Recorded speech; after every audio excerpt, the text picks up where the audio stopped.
au 8e post-NAB de Final Cut Montréal. Je vous demanderai à tous de s'en venir en bas, ceux qui sont en haut ou ceux qui se promènent. Vous amener de la bouffe, de la bière, vous asseoir, il n'y a pas de problème. On est... Ah, bon, j'ai déjecté mon remote, c'est pas pire.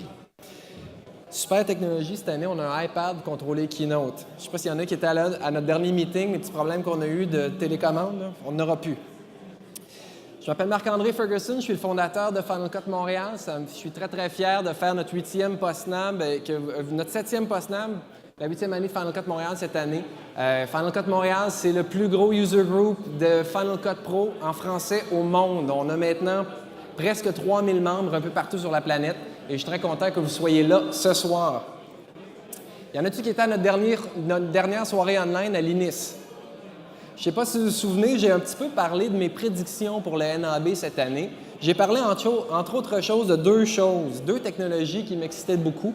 Tout d'abord, il y avait le Thunderbolt. Je me suis dit qu'on verrait beaucoup de choses en Thunderbolt au NAB et effectivement, on en a vu. Tu parles mon timer, Mathieu? Fait que, effectivement, on a vu énormément de technologies utilisant le Thunderbolt. Vraiment, le Thunderbolt, c'est sans doute ce qui m'excite le plus depuis le FireWire. Fait que ça fait pas mal longtemps. Le Thunderbolt, ça va vous permettre de brancher des disques extrêmement rapides sur vos MacBook Pro, sur vos iMac, sur vos Mac Pro. Ça va rouler au toast. L'autre prédiction que j'ai faite, s'il y en a qui se souviennent, c'est que je me suis dit qu'on verrait sans doute la prochaine version de Final Cut Pro. Là où je me suis trompé, c'est que je pensais qu'on allait voir Final Cut Pro 8. En fait, on nous a présenté Final Cut Pro X. Je veux juste commencer, petite parenthèse, en disant que ce soir, on ne parlera pas de Final Cut Pro X parce qu'on ne l'a pas. Je peux vous dire tout de suite que Apple va faire une tournée cet été pour présenter Final Cut Pro, pour présenter peut-être les logiciels connexes de la suite Studio qui vont sortir au fur et à mesure ou peut-être même en même temps, on ne le sait pas.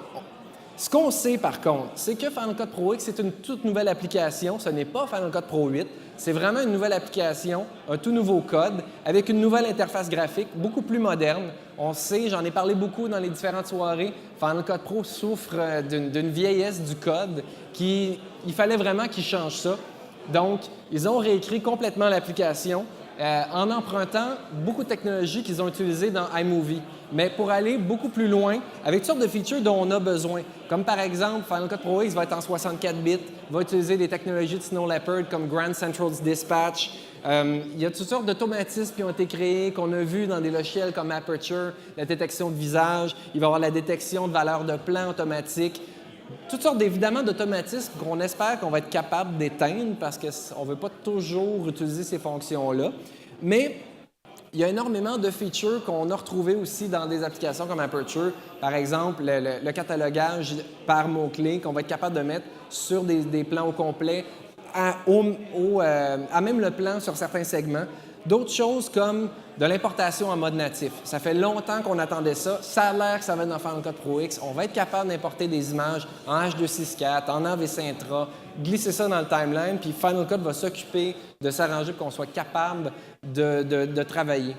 D'autre part, vu que c'est une application 64 bits qui peut utiliser tous vos processeurs, qui peut utiliser toute la mémoire que vous avez dans votre machine, on a du rendu en arrière-plan.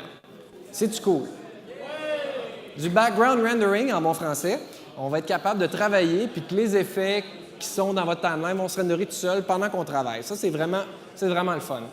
Beaucoup d'automatisation à l'import, de la correction de couleurs, de la détection de visage, de la détection de valeurs de plan, comme je disais tantôt, mais aussi des nouvelles fonctions de montage. On a vu certains nouveaux features comme Audition.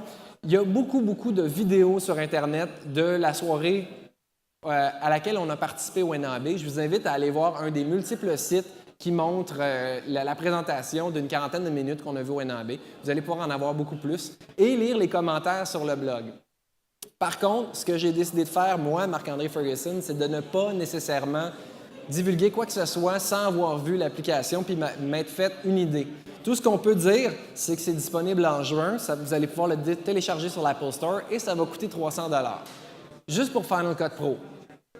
Après, Final Cut Studio va être disponible un jour et va coûter quelque chose. Tout ce qu'on sait, c'est que toutes les autres applications ne sont pas nécessairement abandonnées. Elles vont être disponibles. Il va falloir en parler avec vos revendeurs préférés. Fin de la parenthèse sur Final Cut Pro X. Suivez notre forum, suivez notre blog. Vous allez avoir des informations sur la tournée d'Apple qui va se produire durant l'été, sans doute en collaboration avec des revendeurs. On verra bien, on n'a pas d'informations parce qu'il n'y a personne qui nous dit quand est-ce que ça sort. On ne voulait pas non plus se tirer dans le pied pour vous dire qu'on allait montrer Final Cut Pro X puis qu'on ne l'est pas. Donc, on a dit, on en parle, fin de la parenthèse, il y aura un événement juste là-dessus, puis évidemment, suivez le blog de Final Cut Montréal pour en savoir plus sur le développement chez Apple des applications des Pro Apps. Entrons directement dans le vif du sujet. Y en a-tu pour qui c'est leur premier post-NAB? Fait que toutes les autres, vous êtes déjà venus. C'est très cool, ça.